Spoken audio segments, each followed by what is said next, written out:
If you had asked a bishop in the year 100 if the Bishop of Rome was the head of all Christians, they would have most certainly said no.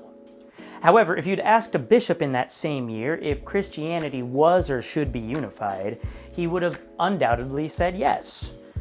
Furthermore, if you'd asked that same bishop if Rome was significant and especially sacred, they would have said yes.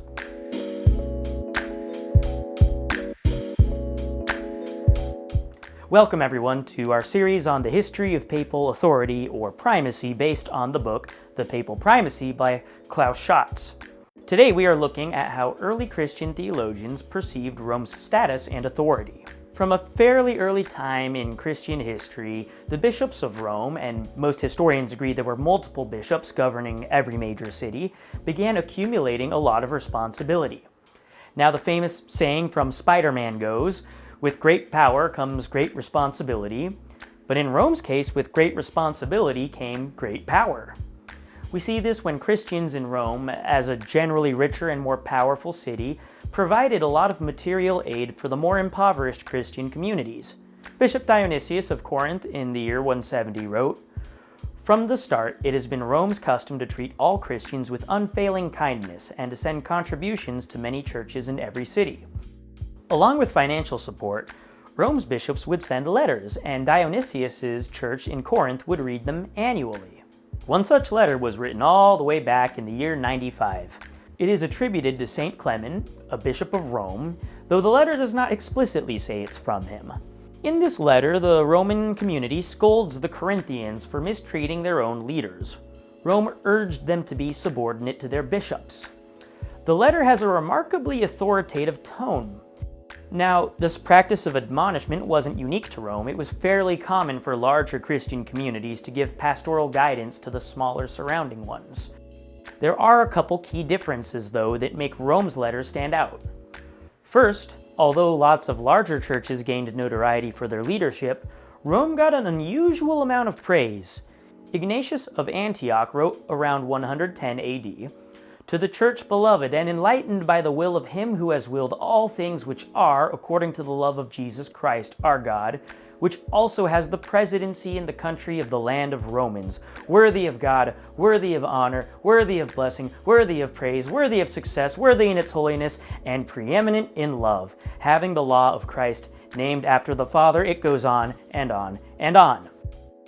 I'd like you to think about how significant and unusual such a statement like this is. We're talking about Rome, the city in which so many Christians, including Saints Peter and Paul, were brutally executed and publicly humiliated, being lauded like this. Clearly, the other Christian communities saw something special about Roman Christians, and they largely credit it to both the persecutions they endured and the legacies of Saints Peter and Paul flourishing in that community. The other factor that led to Rome's prestige was that it was really the only dominant Christian community in the western half of the Roman Empire.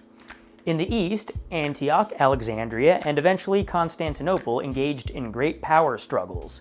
These divisions often prevented such powerhouse cities from effectively confronting something quite important: heretics. You see, Jesus Christ didn't have a whole lot of time on this earth. His ministry lasted probably just a few years. The Bible contains just a sliver of his teachings, each essential but also with so much left to be desired. What I'm trying to say is that Jesus didn't leave behind a manual for every moral question, nor did he even state who or what he was. He didn't use terms like two natures, one essence. He didn't use fancy Greek metaphysical terms like homoousia to describe himself. When you have a figure as complicated as Jesus Christ, you get a lot of speculation about who he was and what he actually taught, or more importantly, intended to teach. Today we like to say, what would Jesus do when faced with a problem? Back in the day, that's exactly what early church leaders would debate about, so fiercely that they would even kill each other over such arguments. So who can you trust in a debate about the Son of God? Well, the same people you can trust in any sort of debate about a person or historical event. The people who knew him most intimately. Cities that were founded by or influenced by the apostles, which we call apostolic cities, became bastions of tradition, meaning people could trust that these people preserved teachings from Jesus most clearly. Christian thinkers whose opinions deviated from the prevailing opinions of apostolic cities were labeled heretics. Rome's status as a double apostolic church, harboring the tombs of apostles Peter and Paul, as well as its isolation from the ugly political games of Eastern apostolic cities, made it a pillar of tradition. When confronted with potentially heretical ideas, Christian communities in the Western Roman Empire, and later the East, would turn to Rome as a judge to evaluate such ideas. The theologian Irenaeus of Lyon wrote during the late 2nd century, "If there is a dispute over teachings, have recourse to the most ancient churches with which the apostles held constant intercourse, and learn from them what is certain and clear in regard to the present question." He also specifically praises Rome as, and I quote, "the very ancient and universally known church founded and organized at Rome by the two most glorious apostles, Peter and Paul. For it is a matter of necessity that every church should agree with this church on account of its preeminent authority, that is, the faithful everywhere, inasmuch as the apostolical tradition has been preserved continuously by those faithful persons who exist everywhere."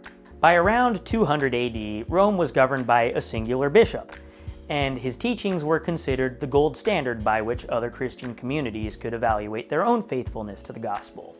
The theologian Tertullian wrote, "Rome, from which there comes even into our own, the North African, hands the very authority of the apostles themselves.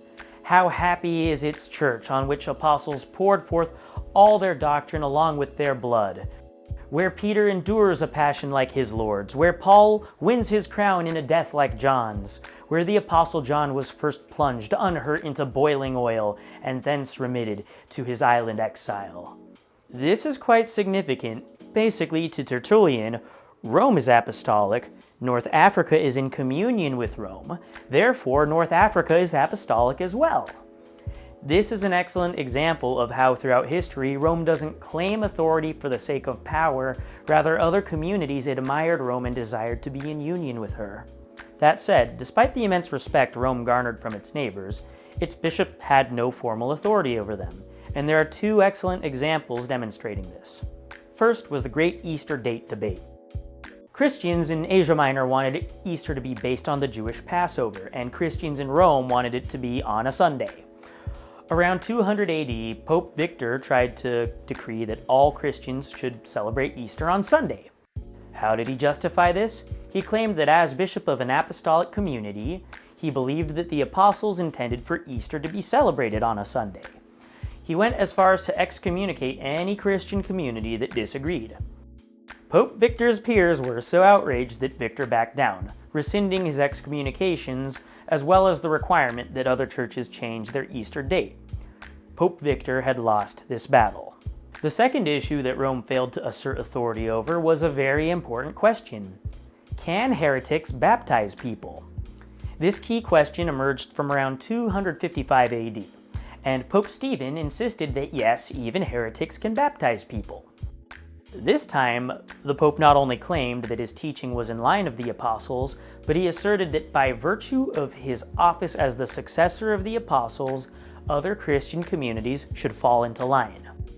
This is significant because it represents the first big theological battle in which the Pope invoked his status as the successor of Peter as reason enough that others should listen to him.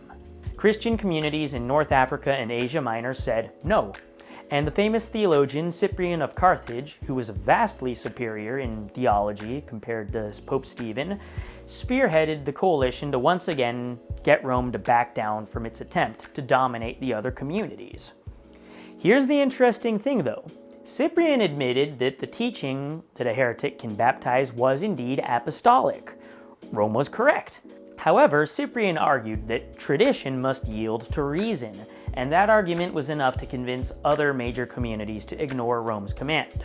These are just two instances in which Rome tried subjecting other Christian communities to its teachings, in order to maintain uniformity in Christian teaching, and failed. It demonstrates that while Rome was respected as a pillar of wisdom and a bastion of tradition, the Pope was not understood as having jurisdiction over other Christian communities. Here's the interesting thing though. Even though these other churches and theologians like Cyprian didn't listen to Rome at first, today, most Christians celebrate Easter on Sunday.